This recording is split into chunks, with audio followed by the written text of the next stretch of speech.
श्री सद्गुरु देवाय नमः। भाई बहनों, भारत भूमि में एक से बढ़कर एक संत हुए हैं जिन्होंने अपनी भक्ति, अपनी तपस्या से परमात्मा का साक्षात्कार किया। यह केवल पहले की बात नहीं, आज भी ऐसे भक्त हुए हैं जिन्होंने भगवान का साक्षात्कार किया है। आज जो कथा सुनाने जा रहा हूं, जिसको सुनकर आप भी समझ जाएंगे, यदि आपके मन में भगवान के प्रति विशुद्ध प्रेम है, भक्ति भाव है, तो आप भी भगवान के पावन दर्शन कर सकते हैं। इस कथा को जानने के लिए इस वीडियो को आखिर तक अवश्य देखिएगा। अगर आप ऐसी ही भक्ति पूर्वक कथा लगातार सुनना चाहते हैं तो अच्युत प्रभात यूट्यूब चैनल को सब्सक्राइब करके बेल आइकन अवश्य दबा दीजिएगा, जिससे नए वीडियो के नोटिफिकेशन लगातार आपको मिलते रहें। कुछ समय पूर्व की बात है। एक नगर में एक सेठ रहता था। उसका व्यापार दूर दूर तक फैला हुआ था। उसके दरवाजे से कोई खाली हाथ नहीं लौटता था। विवाह न करने के कारण उसका अपना कोई परिवार नहीं था। उसका एक भतीजा था। बड़े भाई और भाभी का देहांत हो चुका था। वह ही अपने भतीजे को पाल रहा था।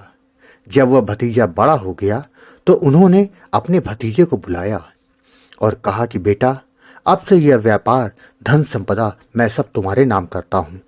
भतीजे ने पूछा, ऐसा क्यों? तो उन्होंने कहा, बेटा, अब मैं वृंदावन जा रहा हूँ, वहीं रह के भजन करूँगा और मधुकरी करके भोजन करूँगा। भतीजे ने कहा, चाचा जी, ऐसा क्यों? जब अपने पास सभी कुछ है तो मधुकरी करके भोजन क्यों करेंगे आप? तब चाचा जी ने कहा कि बेटा, मुझे भजन करना है। और उन्होंने भक्ति भावना के बारे में विस्तार से समझाया और अपने कुछ अनुभव भी कहे। वह भी उसको समझा दिया। यह सब बातें सुनकर भतीजे के अंदर जो भक्ति के संस्कार वर्षों से दबे थे वो बाहर आ गए। क्योंकि उसका बचपन से पालन पोषण तो चाचा जी ने ही किया था, तो संस्कार तो उसमें आने ही थे। भतीजे ने कहा कि मैं भी जाऊंगा और भजन करूंगा। चाचा ने कहा, बेटा, अभी तुम युवा हो, शादी विवाह करो, परिवार बनाओ, एक उम्र के बाद तुम वृंदावन आके भजन करना। भतीजे ने कहा, नहीं, मुझे संसार के जंजाल में नहीं फंसना। मैं संसार में फंसने के लिए तो नहीं आया हूं। बस मुझे भी अब जीवन भर भजन करना है। जब भतीजा किसी तरह नहीं माना तो चाचा ने सारी संपत्ति की ट्रस्ट बनाकर उसे गरीबों की सेवा में लगा दिया। दोनों चाचा भतीजे वृंदावन आ गए। उस समय वृंदावन आज की तरह का नहीं था। वहां जंगल था।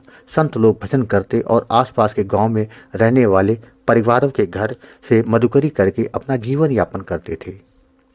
चाचा भतीजे ने गुरु मंत्र लिया और भजन करने में जुट गए। दोनों ने अपने जीवन को पूरी तरह से परमात्मा के भजन में ही लगा दिया था। नाम जप करना, गुरु मंत्र की माला करना, कम बोलना, हरि चर्चा करना, हरि कथा सुनना आदि, यही उनका नियम बन गया था। दोनों का भजन काफी ऊंचा हो गया था। एक दिन की बात है। चाचा माला कर रहे थे। अचानक उनका खीर खाने का मन किया। तभी कुछ देर में एक 10 वर्ष की सुंदर सी लड़की आई और बोली, बाबा, यह लो चावल, खीर, गुड़, मेवा आदि खीर बना के खा लेना।